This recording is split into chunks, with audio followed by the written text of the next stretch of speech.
Look at him. His son reduced to ashes, and there he is, dancing like he doesn't have a care in the world.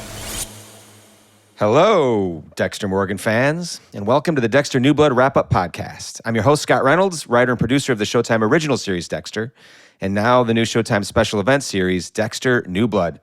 First things first.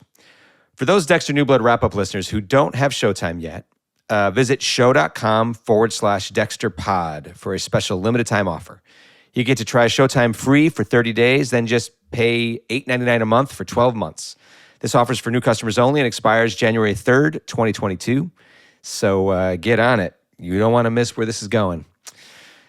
Joining me today to break down Runaway, episode 5 of Dexter New Blood, is the episode's amazing, awesome writer. I'm a big fan, Veronica West.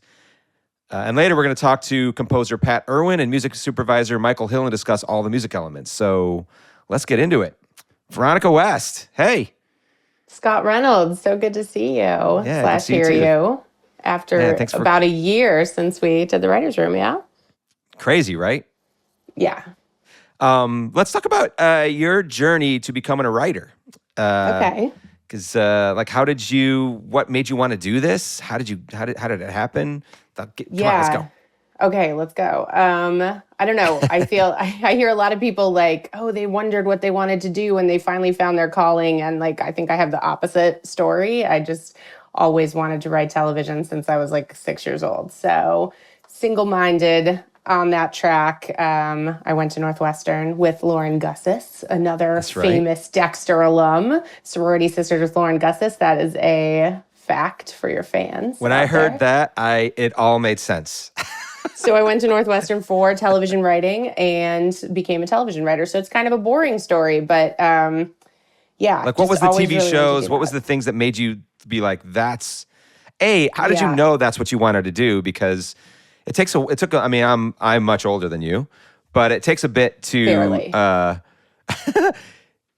We didn't have the same sort of setup that people do nowadays where there's tons of behind the scenes stuff. There's tons of interviews with writers. There's podcasts about it. Like when we grew up, we just watched a television show and there was nothing, especially for TV. Yeah. And same here. Like there wasn't a lot of access to that stuff. I think I really credit my parents for like taking it seriously. My dad had dreams of being a TV writer and he went to NYU and studied it. And kind of when I first brought it up, it was like, sure, that's a legitimate career path and you can absolutely do that, which I think I was really lucky to have that support from the start.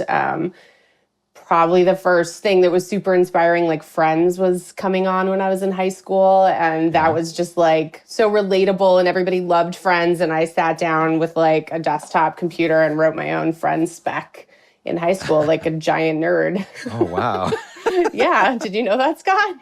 No, that's amazing. I know. So I was like, okay, I get it. They say the dialogue and you write the story. So started young, kept at it. And I'm super lucky to have known that, I think, because I came to Hollywood. I graduated when I was 20, came to Hollywood, started working as an assistant, and I just have been writing pilots and spec episodes ever since. And it gave me the opportunity to sort of get staffed as a little bit of a younger writer. I think I was like 26 when I started on Ugly Betty in comedy. Oh, wow, and I have been lucky enough to have like a long career, even though, as I stated, quite young, very young as a person. Not that young, but got lucky to have worked in a lot of different mediums and seen how like television has changed so much since I started. Like there was Showtime, there was HBO, and that was kind of it besides the broadcast networks, you know? Yep. So we all looked up to shows like Dexter, like maybe someday I'll be good enough to write on a show like that. So mission accomplished. Yes, it is. So let's talk about this episode. It was awesome working with you in the room. You're so freaking good and smart and funny, surprising pitches, always grounded in character and emotion. And in this episode, you threw out some like really friggin' great pitches that just that stuck forever and ever. And like gritty stuff, not like a Friends writer, you know. Right. Like, yeah, definitely changed, gotten a little bit darker as I've aged. Although, yeah, I've always had a little bit of a dark side, but now it's fun to kind of let it shine. And this was one of the darker things I've ever written, and it really unleashed like a whole new side to my career and my upcoming work as well. So I was grateful for that. No, it's great. Let's talk about Deb and Dex discussing Harrison at the top of this episode. You were given when we broke it, we were just like, yeah, Deb's got a point of view of Harrison, Dexter's got a point of view of Harrison. Why don't you go write that? Right. No, I mean, I think it's such an interesting area, and I just got to watch the episode, which was so fun, and just see how you guys brought it to life, which I'm really grateful for, just like how much you brought to it, and I thought it was excellent. But yeah, thank you, Scott. But I was excited to see just how Dexter and Deb could talk about Harrison growing up, and in a weird way have Dexter just be talking about himself, like asking all the questions out loud about Harrison, like, what does it mean if he has this in him? Does that make him a good person or a bad person? Can it be harnessed to do something good? I mean, these are the questions that Dexter's been grappling with the entire series, and the questions that the audience has been asking about Dexter. So now that we can like manifest them in drama and have our two favorite characters, Deb and Dexter, actually debating, what it means, that was a really special opportunity, I felt like. And that's really, hopefully, I think, setting up where the rest of the season is going in a lot of ways, those questions about Dexter's relationship with his son, and like getting to start that arc in a lot of ways was really cool. All over just a straight razor. Yeah, just a little straight razor. Just a little straight razor that you find in your son's flashlight. I loved on the page the way that Deb was screaming at Dexter, just angry, and then that quick switch when Dexter turns, and then Deb comes up behind and is just appears and is hugging him, and it's really showing those. You can't trust Deb.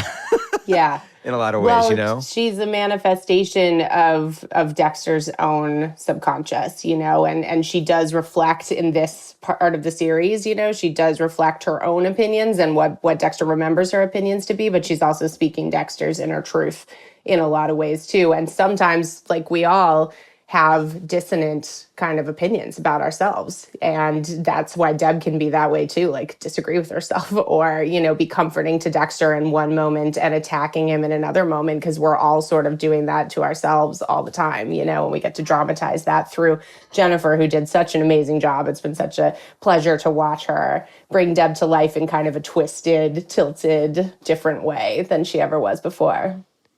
Yeah, she's as she puts it, she's an agent of chaos in Dexter's life. Which was super. Yeah, it was a fun day on set watching her sort of figure that all out, and just getting to that warmth of that hug. It gets me every time, that hug where she's just like, I know, and that's what Dexter needed in that moment. He needs her to be like, just stop with that. And we wish we could just make our significant others like just. Can you just be nice now? Is that right? I love the way you guys brought it to life and like reminding the audience that Deb was in his head in those like cutting to those wide shots where Deb isn't there, at the end of a conversation and stuff. I thought that was a really elegant way to dramatize and remind us that he's not nuts. Like she's not there all the time. He's not gone crazy. It's just like he's not talking to himself. Right. That's his internal dialogue, and we all have that in moments of crisis. And Dexter, unfortunately, has quite a few moments of crisis in this season. Such is his life. Yeah. Yeah. That was Marcos Siega. Like from the very beginning, he wanted we would shoot a scene with Deb, and then we'd shoot the same scene all over again and have Deb off camera saying all the dialogue and just have Dexter standing there. Sometimes he would say it, sometimes he would think it, sometimes he would say it. So we would have all these different options. That was such a brilliant way to do it, that what Marcos did. Yeah, that's really cool. I didn't know that. Yeah, but you can tell that because he reacts to her in different ways. Sometimes he's reacting as though she's there, and sometimes that he knows he's talking to himself. So now I understand why. What a great insight, Scott. As Marcos. Leading to Dexter and Harrison. Yeah. When we were breaking the story, we really wanted to feel that struggle with Dexter, that he wants to share everything. I mean, that is from the very beginning when we were just sat in the room talking through Dexter. We talked about how Dexter just, he's like us in a lot of ways, that he wants to be known, he wants to be understood, he wants to belong. Yeah. And one of the things that Michael had shared on set, when he was just talking, when we were talking these things through, is that he sort of looks at his life. He looks at Harrison almost like it's a mirror, which we do as parents. Like my dad wanted me to be a golfer. I showed him. Your dad wanted you to be a writer. You showed him. Like it all. Shit. Nailed it. It's true and it's real. It's just, and when you're a sociopath like Dexter is, it's a little bit more intense. Yeah. That mirror. Yeah. Well, he talks about that in the beginning, right? Like he talks about feeling alone in the world. If anyone knew who he really was, they would drown him, they would kill him. And that was the goal, to set up that story of like this conflict of Dexter not wanting Harrison to suffer through life in a lot of ways. Dexter has suffered. He's found love and he's found enjoyment, but he's a tortured soul, right? You never want that for your kids, even though they could be a lot like you or they couldn't, so he does want Harrison to be like him in this way of like, we could connect finally, and he's framing it in this episode as it's not selfish. It's, I could be there for him, but I think what he really means is Harrison could be there for Dexter, and Dad calls him out on that immediately. So, but they're all understandable human feelings, even though we're not serial killers. I think you and me as parents, I don't think we're serial killers. I'm not. No. But as parents, that's what you would say. Good point. We see our children and we want better for them than we had, but Dexter's torn. So Dexter's very torn. And how are you enjoying young Jack Alcott as Harrison? Oh my God, he's fantastic. It was so hard to think we could ever get everything we needed out of an actor to play Harrison. There's a vulnerability and I loved how, this was something I talked about in the room a lot, like never forgetting like the truth of the fact that he's been abandoned for 10 years. Like we have all these other layers of the story going on, of course, that with everything else going on, but Harrison also was, abandoned by Dexter in a lot of ways. He found that letter. We really wanted those things to land, and that he was in foster care, that he didn't have anyone to trust. I think you guys really landed those moments in the early episodes when Dexter brings him the coat and all of those things, where we just like remind ourselves of the truth of that relationship between the two of them before the rest of the complications rear their heads. Another moment I really loved in the episode was when is those moments where we see a very human side of Dexter, because Dexter normally is so controlled. He doesn't allow emotion to take him over in any way. But that very human parenting moment when Dexter slashed the couch, when Harrison, slams the door and then, ditches his dad. And he finally, when we see this like very human reaction of like slashing the couch, and in the script, it was supposed to be a lampshade. Oh yeah. But because we're in this big open cabin, and the lamp was just sitting in the middle of the room, because he slashes it and then just sort of like hides it, which is very Dexter. Got to present as everything's fine, even if everything's shredded and torn up underneath. Right. Yeah, but it was funny on the day. I was like, well, how do we turn the lamp so we can hide it? They're like, they'll just turn it like this. Yeah, but then everyone can see it. And he's like, oh, yeah. Right. No, it worked perfectly that way. I thought it was really cool. Which, parenting is hard, especially when you're a serial killer.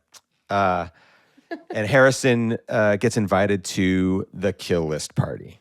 And I think the kill list party, I think this whole sort of sequence was you. If I remember in the room, and it just got darker and better. And it was, you want to talk about that?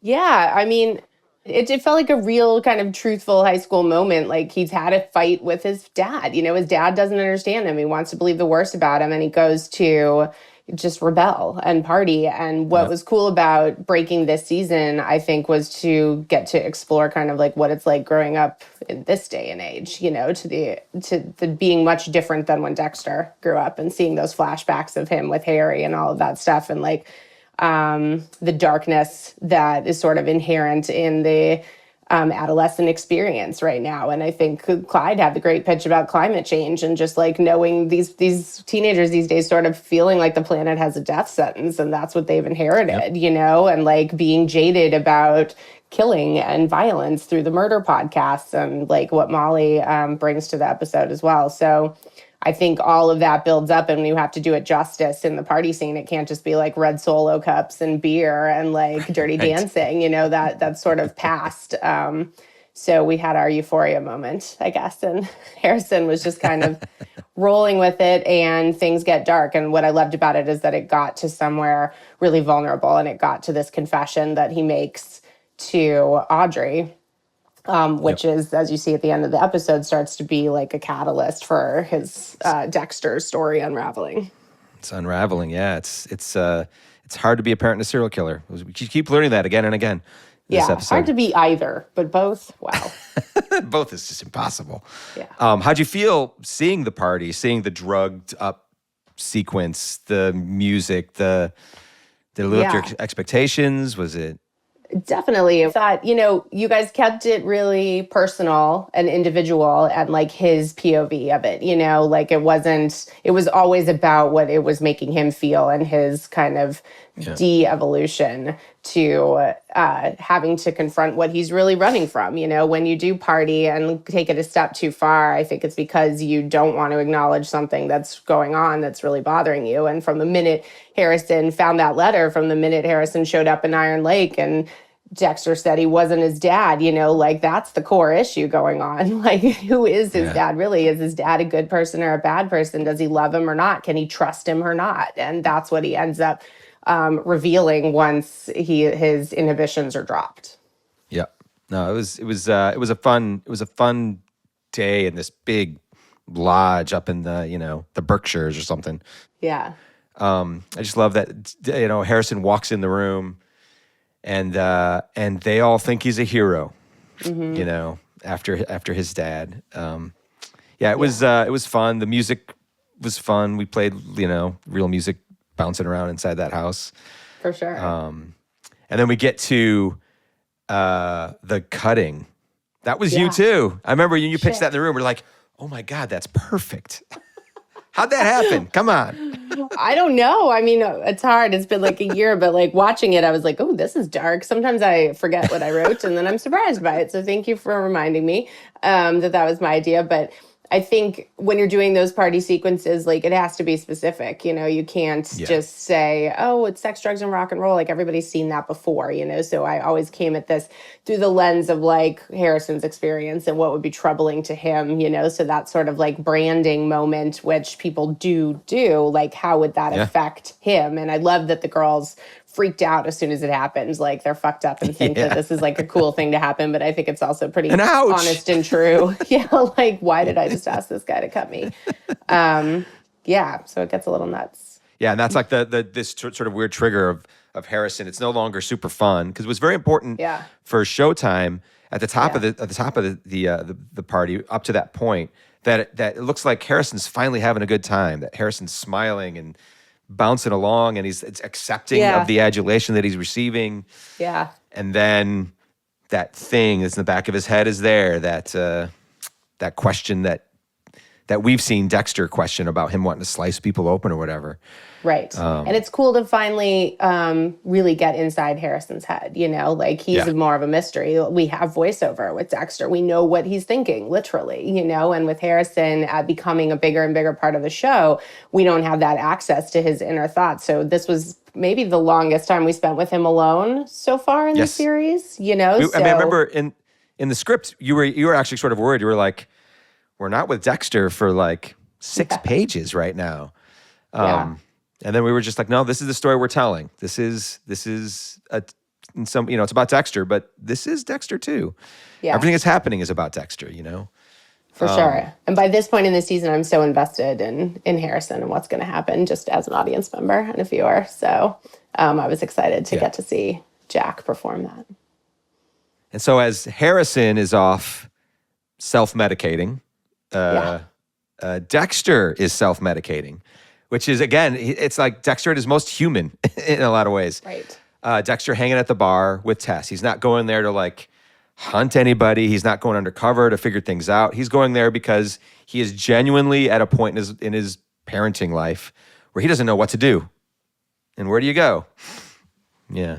Yeah. And it's interesting to see him deal with a teenager. Like, I think you and I had a lot of interesting conversations in the room because my kids are still so young and you have teenagers, adult children, and like trying to imagine my little babies someday going to a party is pretty difficult, you know? So for Dexter to have missed those 10 years in the middle and now be launched into being the parent of a teenager is complicated. And I don't think overwhelming. Yeah, absolutely. So that moment was supposed to show just like his humanity and how it could be difficult for anybody. Yep. And then Tess, just wonderful. Tess, the teacher, Tess, the bartender, She's great. gives a little bit of advice, which Dexter at first doesn't seem to want. That's not why he came here. He just came for his Jameson. And instead he seems to sort of accept it. And then on set, one of my favorite moments of the whole season was in this bar. Is when Kurt comes walking in and he's like, "Hey guys, where's everybody? Let's have a party," you know? Yeah. And he puts in that song "Runaway" and he does that dance, and Dexter's reaction to it, but just the way that Clancy Brown just gave himself to that moment. Were you pleased when you saw that? Like, Absolutely. I mean, we have, I feel like that was one of the moments sometimes in a writer's room, you have an idea and you don't know where it goes. Like, you know your characters and you know there's like a poetic kind of vision that we had communally of like, wouldn't it be great if he just put that song, which the audience, it's a secret with the audience and that character. You know, Dexter doesn't know what it means. Tess doesn't know what it means. And that's always really special to come up with those kind of moments that just the audience could share. So I don't think we knew exactly where it could go in the season. And when we found this place for it in this episode, like right after, now we understand his MO, what his pattern is, what his ritual is. And we know that he's sort of at one of the highest peaks of knowing he has a victim locked up, you know, and seeing how that makes him feel is actually terrifyingly creepy, you know, and I think Clancy brought all of that and more. and also just like super fun. Like when he looks over at Tess, she's like 3, 2, 1, and he does that little wave, that little come on, and she's like, "Oh, me?" Just cracked me up. Totally. And I just love Dexter's reaction to it all because he's like, this guy lost his son, doesn't know what happened to him, and here he is dancing and partying. Yeah. And I'm sitting at a bar drinking, worried about my son, not knowing how I'm going to connect it all. Yeah. And those parallels between both of them as fathers, you know, and how they treat that so differently. But then later in the episode, seeing Kurt have that super fatherly moment and connect with Harrison in a way that Dexter hasn't been able to, you know, so. Let's talk about the song Runaway. It's kind of it ended up being kind of the perfect song because it means so much more because you have, you know, Harrison who ran away. You've got Dexter who ran away from his son. Yeah. And we'll reveal more about Runaway later that people don't know about, the secret of why that song came to be. Mm-hmm. But which I'm looking forward to. The song has some strange undertones to it naturally. And then when you kind of put it over these moments, it really shines. So I was lucky we had already sort of decided that was Kurt's song by the time we got to me writing this episode. And I did think about, you know, how it made Harrison, how it spoke to Harrison's story as well. And like reaching this climax of like, are Harrison and Dexter going to go their separate ways? You know, is this not going to work out after all? And Kurt being the one to bring him back into the fold. All seem to be pretty elegant. And I'm very excited for everyone to see kind of the deeper meaning to the mythology of it all when we get there. Yeah, it's good. It's coming up. Yeah. Harrison ODing. Yeah. Woof. Revealing about his father. ODing. Scary. It's like every parent's nightmare. Definitely. But there's a ton of like truth to that situation. You know, we had done, and Clyde had brought this up too, I think, like research into synthetic opioids and the fentanyl situation, and just the fact that it is Russian roulette, you know, that 100 pills could be safe and the 101 is going to make you OD, you know. So obviously that's a dramatic moment and something we exploited for the story, but it's also like people should know and people should be careful. And we were being honest about that situation that's out there in the world.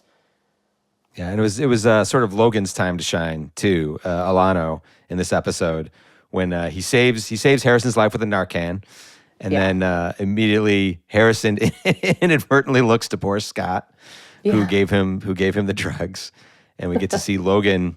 We see like a different side to Logan, both in this scene and then in another one of my favorite scenes of the season when Dexter goes to the hospital.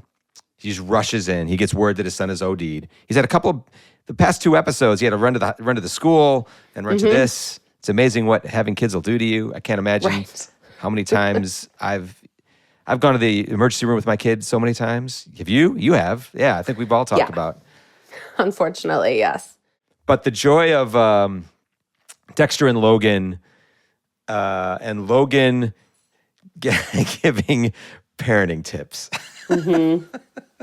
No, he's coming from such a good place. You know that Logan cares, and you really feel that in the OD scene, and you feel his relief of Harrison being okay, and the other kids calling him coach and looking to him as a father figure, even in this like moment of crisis when he could be an authoritarian.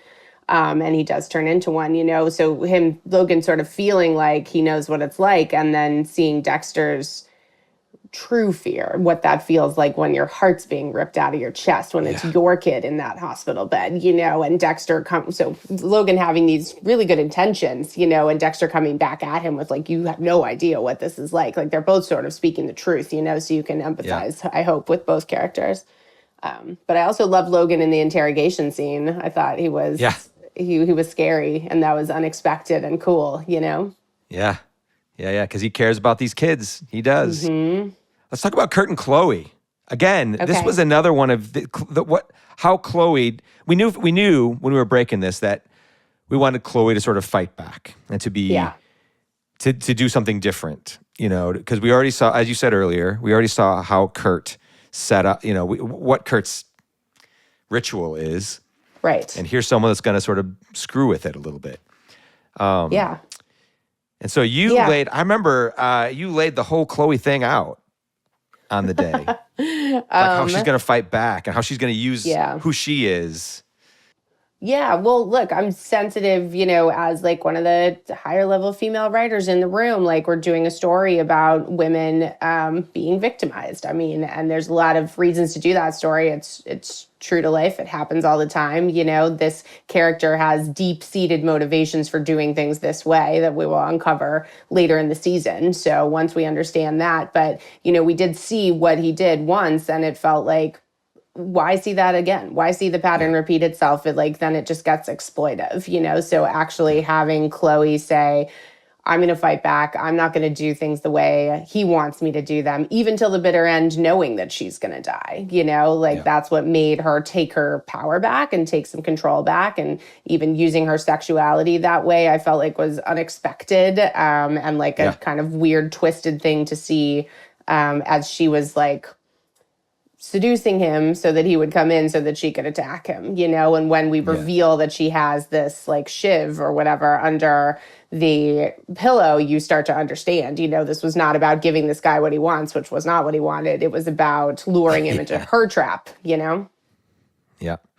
It was interesting to watch Kurt's reaction to that, or Clancy portray Kurt's reaction. Again, unexpected, and leads to like a bit of a mystery of why, this isn't like Robert Hansen, who sort of kind of based this on a little bit, that Alaskan serial killer. It was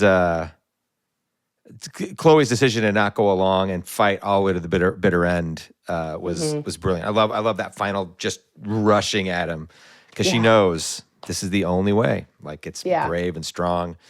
And then watching Kurt's damage as he's banging his head and you ruined everything. Yeah, that was one of the more twisted moments from him. I loved how he portrayed that. Like one of those surprising moments again of like, oh, this is even better than it was on the page. It's just like seeing how that disrupted his whole pattern and like what that means.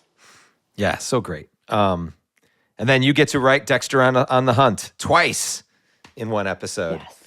Oh, yeah, that's right. No, it was so cool to get to do, as a huge fan of Dexter throughout the original run, like, to the fact that I got to write a Dexter kill was pretty fucking cool. A dream come true, for sure. So I think what made it more special to do as his second kill in this, in this limited series is that it was motivated by vengeance. It was motivated as Deb calls him out on. This isn't just about the code or making a rational decision to kill, because Dexter's always very rational, but making an emotional decision to kill, and that being what pushed him over the edge after so long of being in control, losing that control because of his relationship and his love for his son, was an interesting twist on a traditional Dexter kill.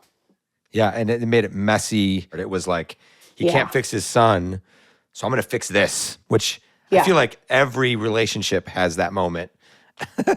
Absolutely. Where I can't fix this, so I'm going to fuck something else up in my life, basically. Yeah, what he should have done is gone and talked to Harrison and kept Harrison from ever taking that pill again by, connecting with him and understanding where he was coming from. And instead, he decided to rationalize it by going to the source of the pills and making sure that went away, But it was really cool. I loved how you guys and he went against all of his code in a lot of ways, like even knowing that the cops are going to be coming after Jasper. You know, hearing in the station they're going to come, they got to talk to Moose Creek. They probably won't even happen until tomorrow. So he felt like he had just enough time, but it wasn't the normal controlled prepare. I mean, he even had to like stop himself when he broke into the house in that bathroom and just be like, slow down, work the code, make it work, And also another favorite moment just before that was the hug with Esther. That did work well. I was glad. You never know how it's gonna go, the choreography, but it's fun to see Dexter want to kill. I think the audience is yearning for it, and we earned it hopefully in this episode with the motivation. But as soon as he got that like twinkle in his eye, you're excited to see what he's going to do next, and it's sick and enjoyable for an audience. The joy of watching Dexter kill in a different way, and his we added that little voiceover later on. I don't know if you noticed that, but like the thing about parenting is learning is learning you can't always do the things you want to do, and you have to make some sacrifices. And his sacrifices are like jamming ketamine, fentanyl up somebody's nose. Yeah. Well, because he doesn't get his own personal satisfaction of chopping the body up and doing his whole ritual. So he and Kurt are sort of both being stymied in the same way of not getting to complete, the thing that they want. So as much as they're different, maybe they're a little bit the same too. It was well constructed the way that you put this all together. And then finally, it looks like Harrison's running away again. He's going back to in the same way that Dexter's like, I got to do something. I'm going to kill somebody. He's returning to his habits. Harrison's running away again, and he runs into Kurt. You want to talk about writing that scene? About what I think is like so dark and weird about it is that we've just seen Kurt do these horrible things, and then Kurt kind of sits down next to Harrison, and he was so warm and understanding in a way that Dexter kind of couldn't muster. So that dichotomy of seeing him be both those things, like within the span of 10 minutes, I think that's what makes it so cool. Yeah. And that bit of advice that he gives. That was Kurt your gives advice, Scott. That was the advice. That's what I. That's my when people say, you've been married for like 26 years. How did it happen? I'm like, this is one thing that I learned and that I do. So it's nice that it's coming from a serial killer's mouth now instead of just me. But it's true. It does. Yeah. You're super pissed at somebody. Do something nice. It'll change your heart a little bit. Well, I'll try to take that advice. Then maybe you won't, do other horrible things. So another thing about this episode is like it's a freaking roller coaster ride. You have Dexter going after Miles, beating the crap out of him, just like a parent on a soccer field or something, leading to taking out Jasper and the excitement of like getting away from the cops. Dexter returning home, feeling sort of sated. Harrison coming in after his whole weird journey that he had this thing. Meanwhile, you've got the thing we haven't talked about at all is Angela. Angela and Molly. Mm-hmm. Going to New York. Yeah. It's fun to see Molly come to life and, be that comic relief that we need desperately in such a dark show. But I think she's fantastic. And I loved seeing them sort of go on this journey together, and Angel Batista being the big surprise. Batista. Yes, I know. We were all excited to be able to do that. God, it was such a fun day. Like, so we were shooting at some hospital. No, not hospital. We were shooting at like a hotel just outside of Boston. And the amount of secretive work that we had to do to get Batista to get David Zayas onto set, because people know it's Dexter, and we don't want anybody to know that this is like our one hole card, because we wanted to keep Lithgow a secret, but that got leaked because somebody saw him arrived on set and whatever. Oh, interesting. There were people on a rooftop across the way that were trying to get shots inside of the place that we were at. So we had to cover him up and use umbrellas and bring him inside, and then do the scene and cover the windows. And wow. And luckily, I felt like we did it. We kept it a secret. People didn't know, and it was just so much. It was so fun to have that sort of energy back on set. The way that he sort of hits on Angela. Yeah. During the conversation. Like, he's still what Batista. did it feel like to see him again after so long, Scott, and working together? It was wonderful. It was great. I mean, it was just like home, in a lot of ways. Yeah, it's cool to bring him back and know that, for me at least, he poses a threat to Dexter. In telling Angela that information and everything, like it really turns the tables on someone who used to be an ally to now potentially unraveling Dexter's whole situation. I love the end of the episode when that paid off. I was like, oh, this is awesome. Well, because at the top of the episode, this is again how you just created such a beautiful script, that at the top of the episode you have Dexter just arguing with his sister that I just want to be known. I want to this is all I want. I just want my son to know. If I tell him the truth about me, then he's going to be fine, and I'll be fine, and it's going to be great. And at the end of the episode, Dexter is known. Literally, Dexter Morgan comes rolling off of this thing. Yeah. And I think it was a ballsy choice of us as a room, to just let that roll out in episode 5, he is living under an alias, and you would think are they ever going to blow that up? And now we get to do that. It's always a pleasure to write in episode 5. That's the magic number, because you have sort of introduced the audience to the world enough, and the characters, and everybody's sort of got their footing, and we know what people want and who they are and their relationships with each other. And now you can sort of start to mix it all up and put people in situations that you haven't seen before. So I think it was a pleasure to get this assignment.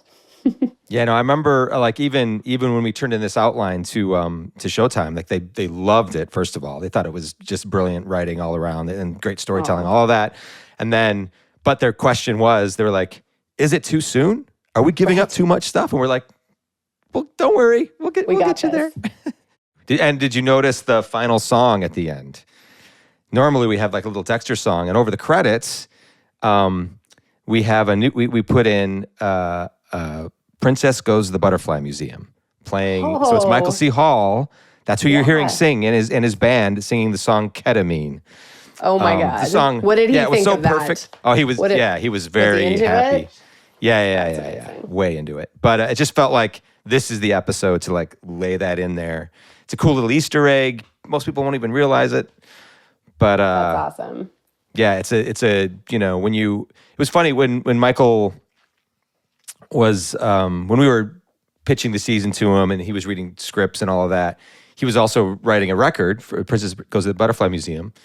Yeah. And he said it was weird because so much of the songs that he's writing are dealing with Dexter stuff. Yeah. Well, hey man, thank you so much for coming on the podcast. Gonna have you back. My pleasure. I miss seeing your face on Zoom. So this is I know similar. It's such a we weird wrote half way this season on Zoom. So yeah, so weird. So weird.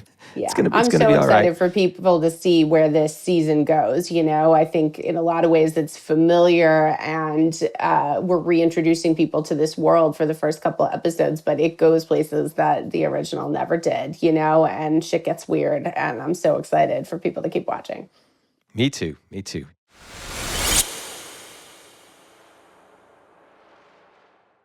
Joining me now are two folks who are key in helping set the tone in each episode of Dexter New Blood. The show's music supervisor, Michael Hill, and composer, Pat Irwin. Pat Irwin, composer, B-52s, all sorts of... Hello there. Yeah, That's Pat Irwin.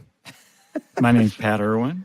I'm telling you, writing music for Dexter's a real ride. Thrilled to be a part of it. You've worked with Clyde Phillips in the past a lot. And so when Clyde said, yeah, I'm going to try to bring Pat Irwin on, I was like, what? And my daughter also like, what? You have a large swath of a fan base there, Pat Irwin.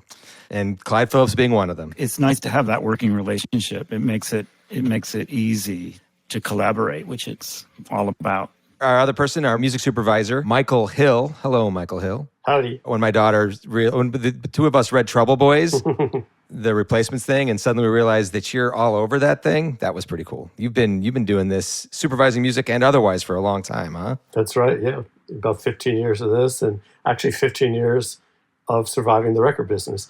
And I will mention, before that, that the first project I ever worked on as a music supervisor was a film that is lost to the ages. It was originally called Till Christmas. It was like a Christmas rom-com type movie. I came on to supervise it to learn how to do this job and suggested that Pat Irwin be our composer. That was in 1998, 97, 98. We were pretty new to this side of the world, but I think we both saw the proverbial writing on the wall that, hey, this is a cool avenue to go down. And we went down there together.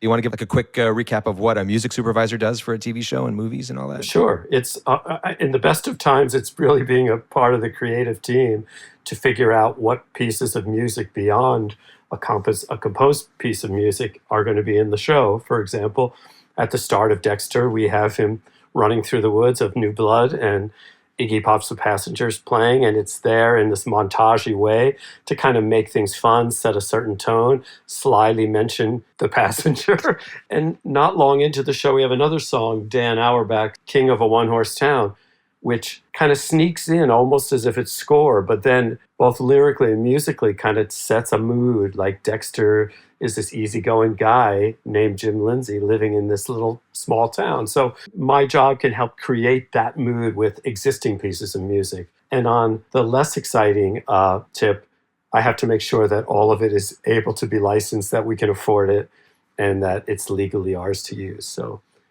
and knowing what Clyde and yourself and Marcos, what everybody is thinking and would like to hear. Very rarely will we put a song into the script, but we'll have these ideas, and luckily you're there to say, no, Rolling Stones is never, I'm sorry.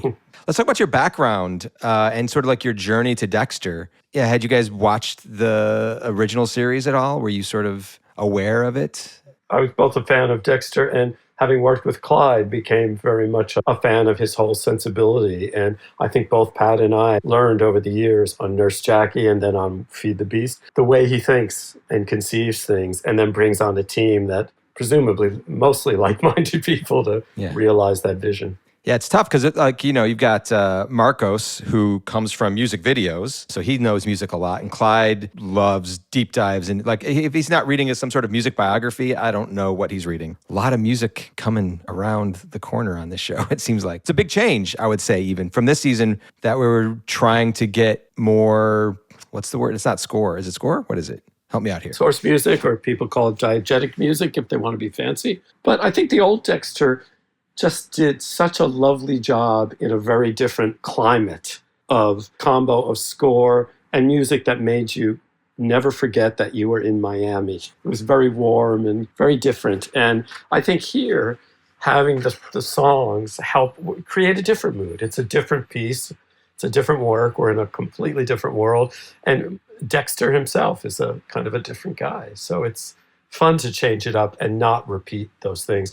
And I will hand this over to Pat to say that he had a daunting job, which he succeeded in, creating something new while nodding to what has happened already. Yeah, let's get to Pat. Pat, so coming from the band, the B-52s, touring in front of hundreds of thousands of people, let's talk about transition from being in a rock band to a composer. Can you talk about that journey for a second? Well, I was very, very fortunate to have the opportunity to be a part of the B-52s. And when I started playing with the band, I was a fan. And I had already done some soundtracks before that time. Rocco's Modern Life, Pepper Ann, maybe SpongeBob. I had done some work prior and some independent films. So in a way, it really wasn't a transition. I'm really lucky to have done both. We've intersected many, many times over the years as fans and friends. Michael as a writer, I as a performer. I play in a small club in Hoboken called Maxwell's. That was a tremendous scene, really a vivid indie scene. But always at the same time, I was, in the world of New York performance, there was filmmakers who were using visuals and music, and it just all seemed to intersect. I don't know, it was all part of the entertainment pie. Pat, let's talk about the legacy of the late, great Daniel Licht, the original Dexter composer, the importance of being able to incorporate some of those themes. You just stepped right into it. Like there was no, or anything. It's almost like you paid homage to it without copying it at all, The themes that Daniel wrote are very recognizable and beautifully recorded and arranged with the combination of different instruments that you described, always exciting and always identifiable. I kind of took the essence of that and pared it down to the barest possible options. Yeah.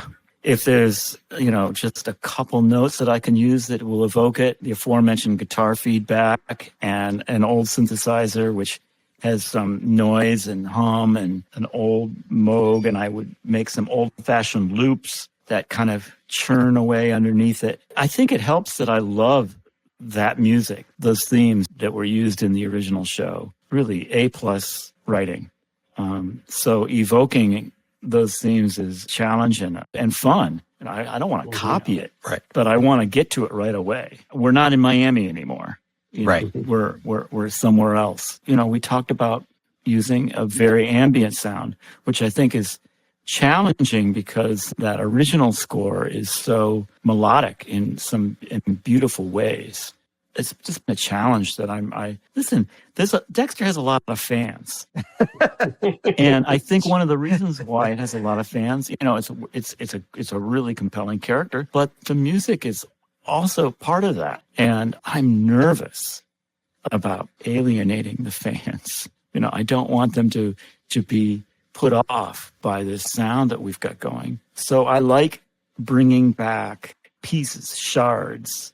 Yeah, if you will. Shards. That's a great word for it. It's almost like a memory at times. Like as Dexter emerges from Jim Lindsay, because he's been Jim Lindsay for 10 years.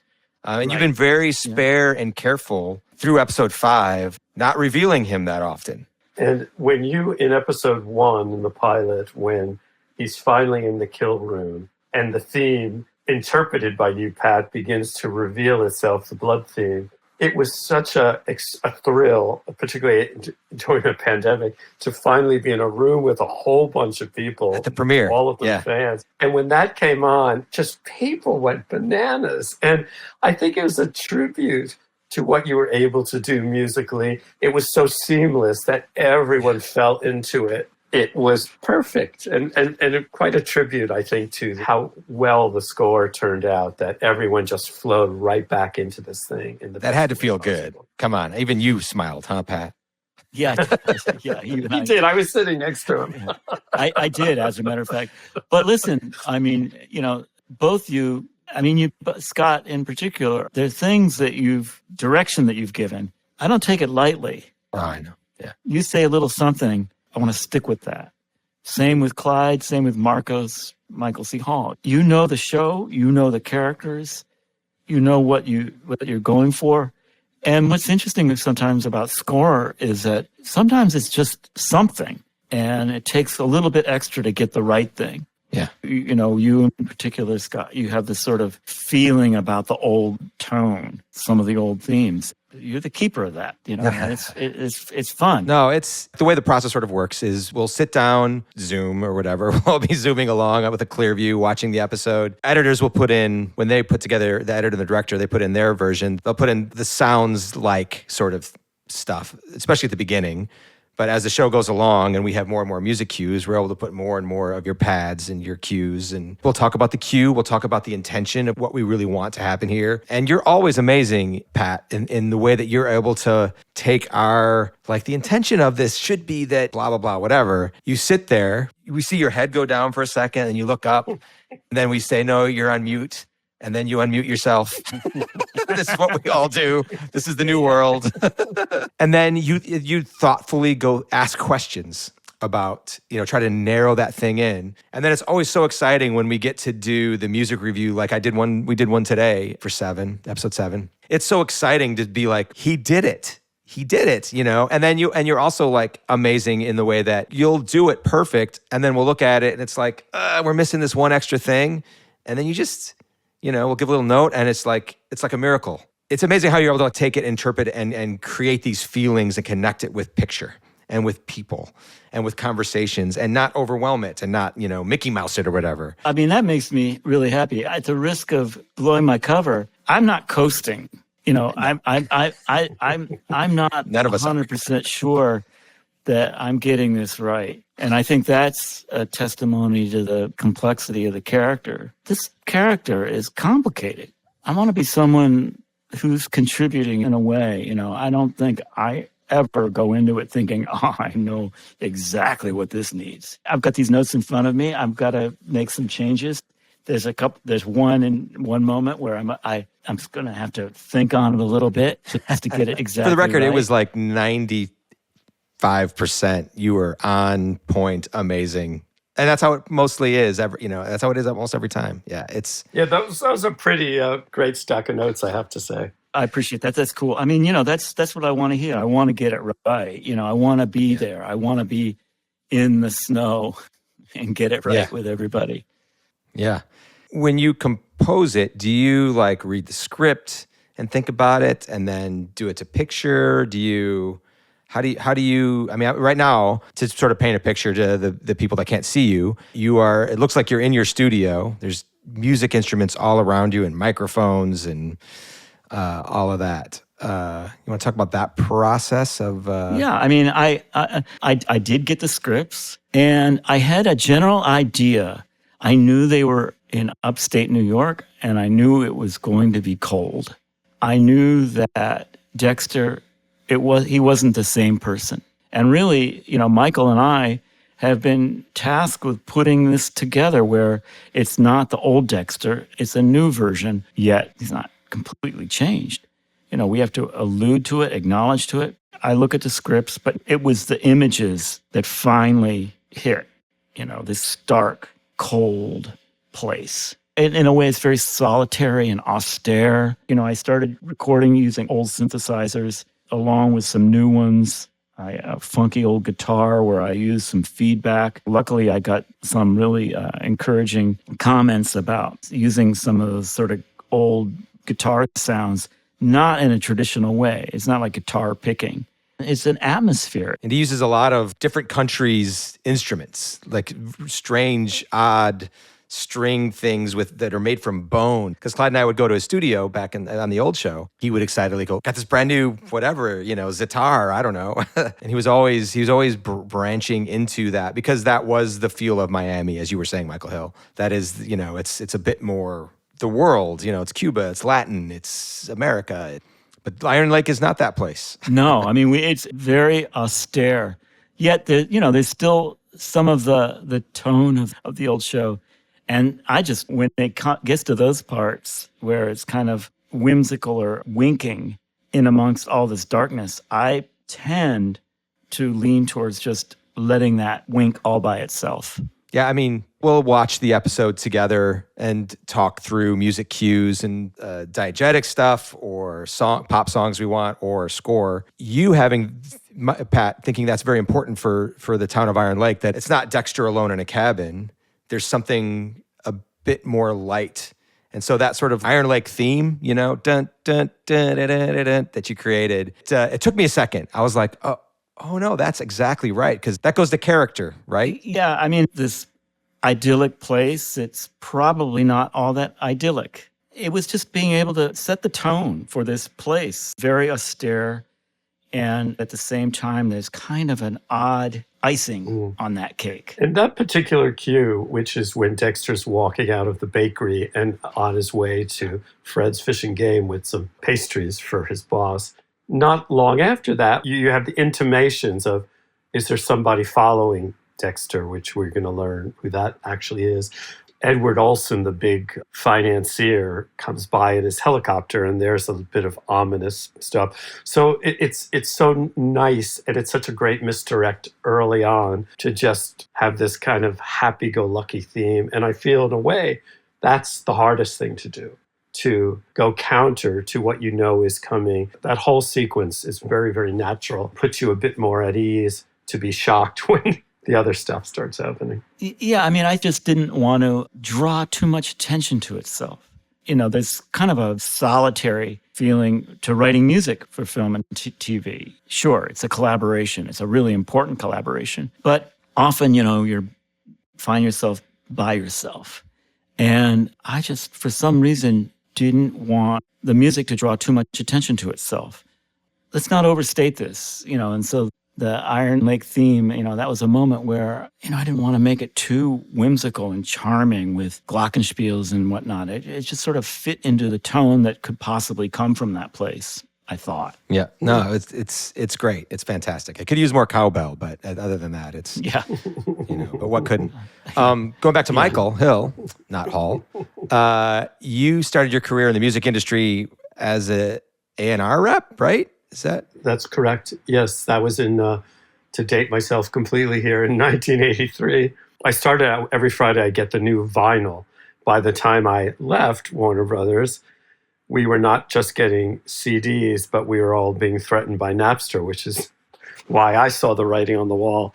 Digital music was coming in. So I did see a pretty vast change in the world where music was something that you really did have to seek out in a very careful way, which was my job, just to travel around, to go out to clubs all the time. And honestly, I think that the job that I do today as a music supervisor, while every piece of music is seemingly at our disposal, to find the right piece of music, it's still that same instinct of I'm going on a search. And can we talk about episode 2?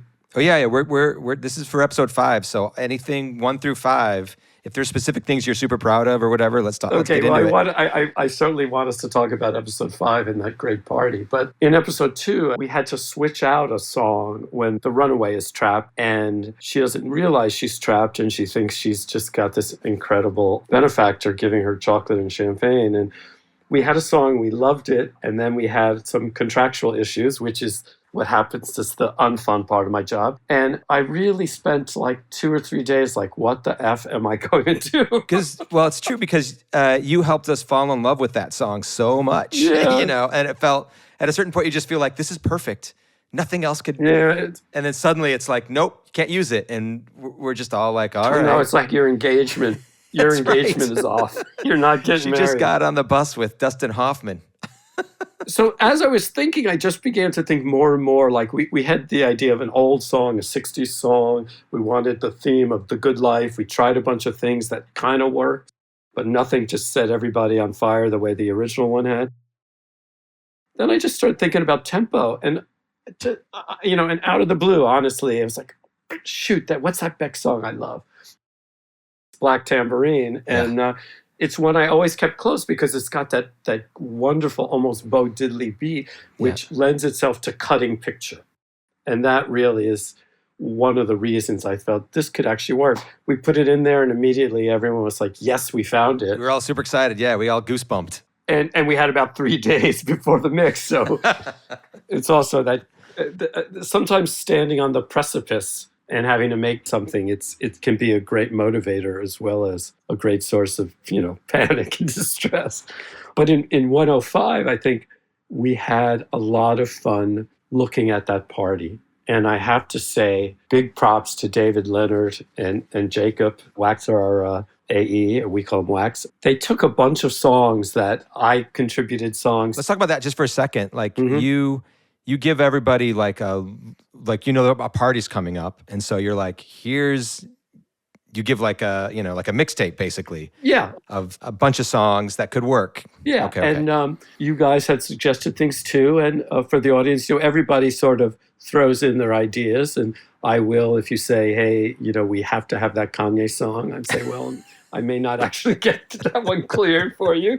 And then we give it to our editor, our picture editor. And David just started playing around. And I have to say that this particular sequence, we use a lot of different kinds of songs. We start with this band called Clubhouse, who are very much an indie band, and it was something that Marcos was into. It's just Showtime had asked us to do something that kind of gets the starty popping, but we weren't quite there yet because Harrison had just walked in the door. And then Clyde had asked me to find some really kind of the minute, high school kid worthy, like hip hop type music that would work. And so we got Jack Harlow's What's Poppin', which is a thing of the moment that those kids would relate to. And it's also, that's when he starts taking drugs too. So that correct feeds into that. It feels like you're almost like you're drinking cough syrup. Don't do that, kids at home.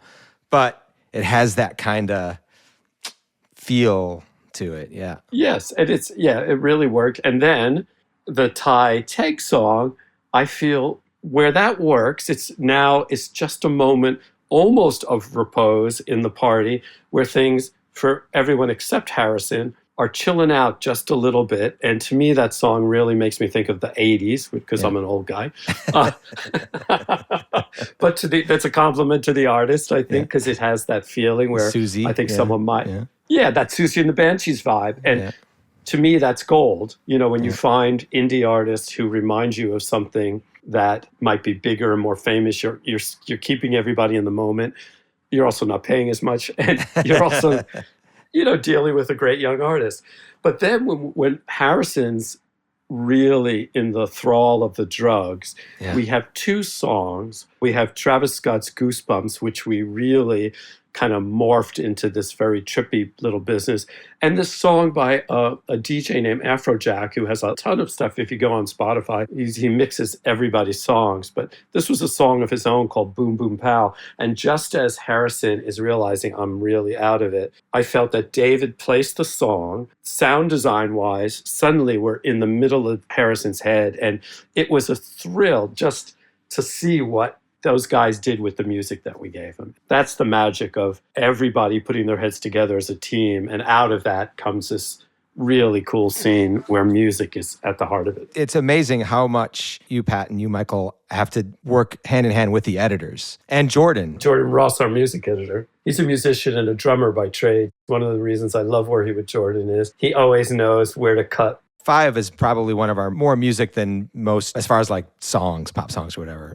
Let's talk about some of the music in episode 5. Probably one of the more important scores of the season. It's one of the few songs that we actually had in the script back when we were breaking the show. And it is Runaway by Del Shannon. When we were just thinking about character and who Kurt is and what his ritual is and what this all means, Runaway just sort of appeared. It felt like the right thing.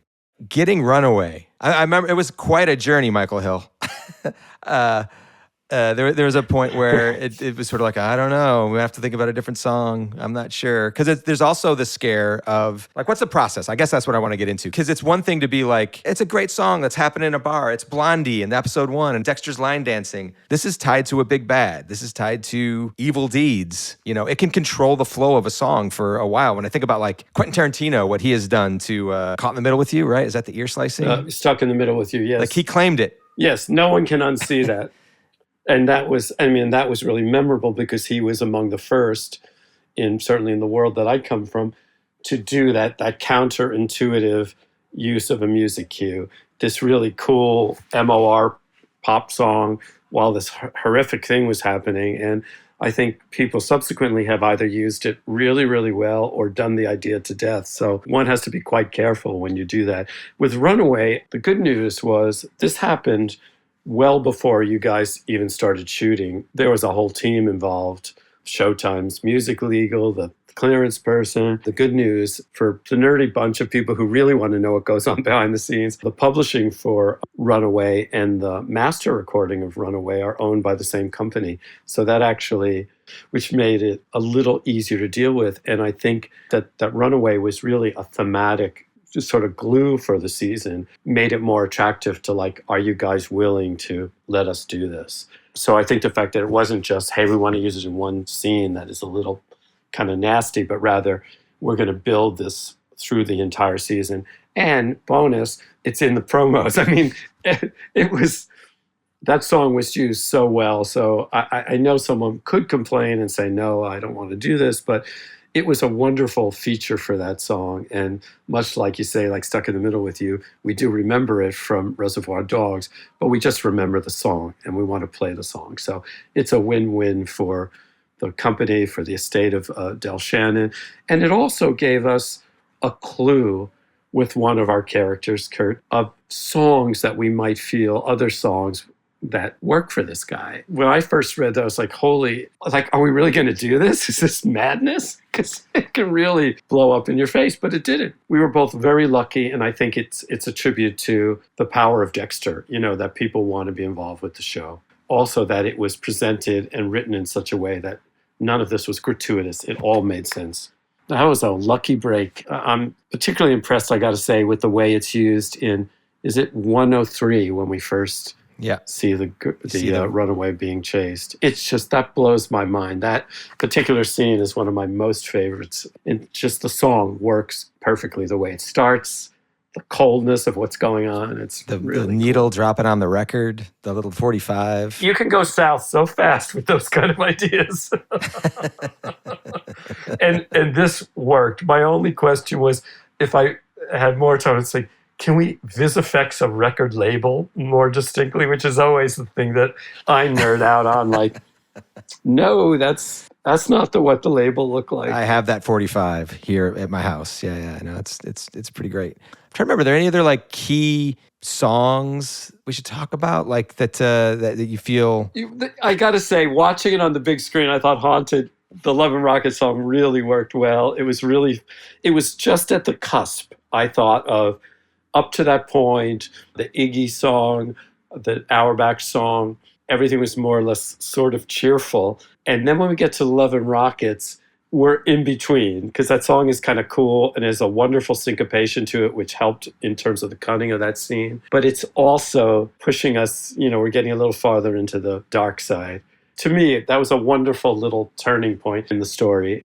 I think, again, in 103, the use of the Everly Brothers was just so beautiful and creepy at the same time. That was yet another one where I was delighted that everyone was on board with doing it. And again, it was the power of Dexter. So thank you, Dexter.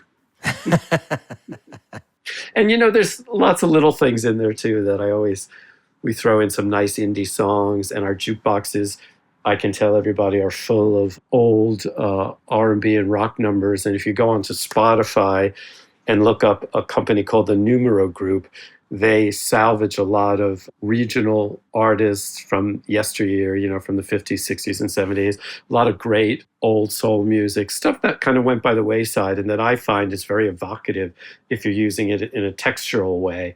So I think for a listener, if you want to kind of hear that stuff, you can find that music. I know there's a Dexter playlist that's official that Showtime does. So I always love it when a show has like a Spotify playlist. Yeah, and it's good to find the official one, because we're in an era where we really can tell everybody who the artists are, whereas there was a time when you really had to search to figure out who was in a show. For the music fans out there, both with Pat and Michael, are there things that fans should keep their ears perked up that are going to happen for the rest of the season? Have you been laying, like for Pat, clues down toward where we're going at all, or things that people should be listening to, tones? Yeah, absolutely. Michael mentioned it in the episode 1. Harrison has sort of this very distinctive tonality, that comes back as the show goes on.